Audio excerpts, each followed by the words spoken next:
Hey guys, what's up? So we're just about 2 years since the first big release of serialized cards in Brothers War. There were a couple minor releases of serialized cards before that, one of them in some kind of a convention promo and another in a secret lair, but they were a small number of cards, and the first big release was the retro foil serialized schematic artifacts in Brothers War. And I remember at the time looking at completed sales on eBay of those cards. And this was before any had had a chance to be graded. And what I was seeing at the time in the weeks after the release of Brothers War was that they were going for generally about $250 to around $1,000 if you had something really appealing, which in terms of serialized cards would be a rare or mythic that had good play value. It's not just good enough to be a rare or mythic. It has to be a card that people would actually like to play with, even though nobody is actually playing with their serialized cards. So it has to be something popular that commands a bit of value to start with. Some of those really high value ones, like I said, were going for about $1,000. And I just took a little browse on eBay right before I started filming and looked at Brothers War, schematic artifacts, serialized, and completed sales. And nowadays what you see is that they're in the range of about as low as $30 or $40 up to about $250 most of the time. Now there are a few that will go way above that. Again, the really desirable rares especially helps if they're graded. If they're graded, it especially helps if they've been graded a very high grade. And so there are opportunities to get really, really high value out of some of these cards. But I think what we're seeing and what we're going to continue seeing into the future with serialized cards from Magic is a very, very dramatic bifurcation of the market. The vast, vast majority of serialized cards will command disappointing value and pretty low returns relative to other collectible assets. The problem is that, for the most part, WOTC has taken this view that they will release serialized cards into either all of these very high number of cards that kind of generally aren't that desirable, like the Multiverse Legends and March of the Machines, most of the schematic artifacts in Brothers War, things like that. And then it will have a much smaller group of highly desirable serialized cards. Of course, the One of One Ring, the posters out of Lord of the Rings Special Edition that were numbered of 100.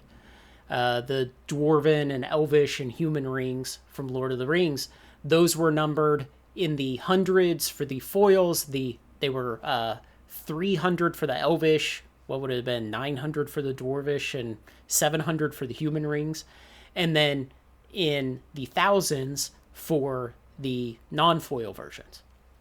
So they've kind of managed to make two different sets based on whether they're very high production and not very desirable, or lower production and more desirable cards, the mechanical desirability of the cards. I think that's going to keep happening. And I think when you, in the future, pull a serialized card, you really need to evaluate, is this something that has mechanical playability that is desirable from that standpoint? And is it rare or mythic? And if not both of those things, you should consider selling it as fast as you can. I went and added up how many serialized cards have been made to the best of my ability, everything I could find, the numbers of all of them, going back and including those convention promos and the secret lairs and everything. Now, think in your head of what you would estimate the total number of serialized cards over the last 21 months since Brothers War was released. Think in your head of a number, what your estimate is. The actual number is 137,976. 137,976 in only 21 months since Brothers War came out. Now, that means the average is 220 per day.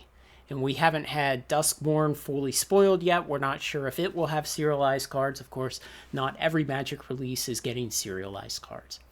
But we're seeing about 220 serialized cards produced every day over the last 21 months.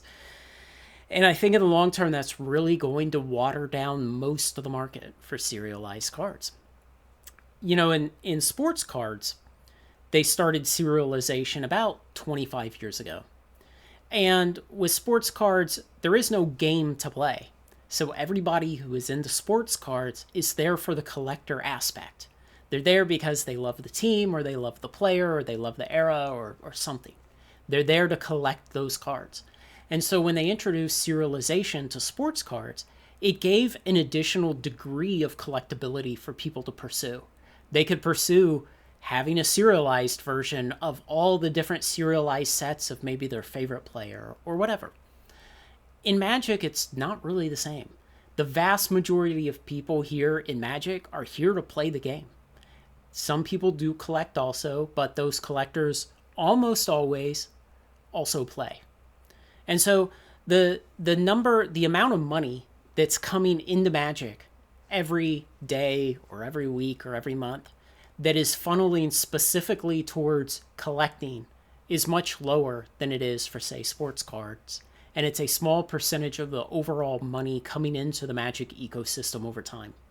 And that money will increasingly chase not only everything else you might want to chase in Magic, old cards, reserve lists, power, modern cards of special variants, everything else, complete sets. But it will also be chasing ever more low desirability serialized cards. And if WOTC goes on with making, in some cases for standard sets like Brothers War and March of the Machine, 30,000 serialized cards for each of those two sets, it will further dilute the serialized cards that are available at that end of the market, the low end of the collectible market. And so that's why I think that in general, if you draw one of those serialized, mechanically uninteresting cards, it's not a rare or a mythic, get rid of it as fast as you can. Go figure out what it's going for on eBay, post it, sell it, and move on. If you have one of the good ones, you draw something really cool and unique, something that's in a low number serialized set of 100, of 50, like that, then keep it, consider getting it graded, and consider sitting on it for several years before you sell it.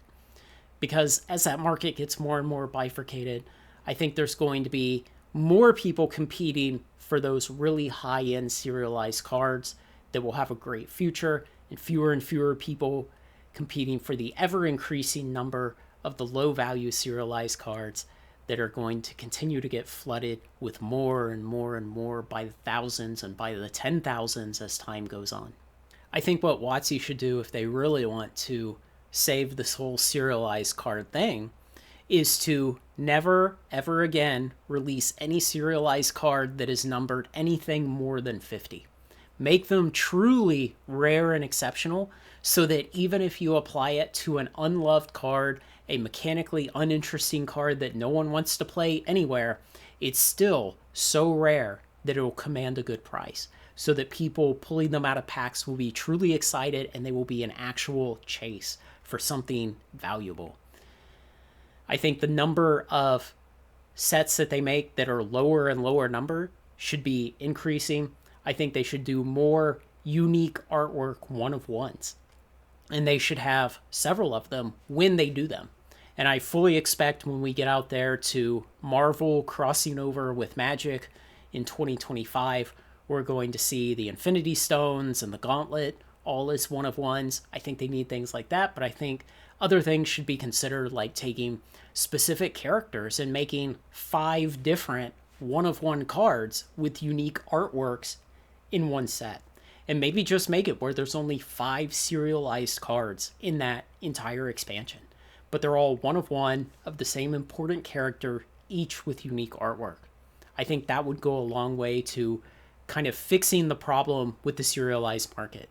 Because if you imagine 5 or 10 years down the line where there's, say, 1 million serialized cards that have been printed and 98% of them are worth $200 or less, no one's really going to care. It's going to be a giant swamp of low value cards that people just don't want to put money into and that no one expects to appreciate like a collectible can. I think that WOTC should really swing for the fences on these with making them truly rare, truly special, and very collectible so they command very high prices and they appreciate very well. I don't think they should attempt to do this any other way. 137,976. Let me know what you think, guys. Thanks to everyone who makes this content possible, especially my very generous supporters on Patreon. Like, comment, share, and subscribe, and join me on Final Trade.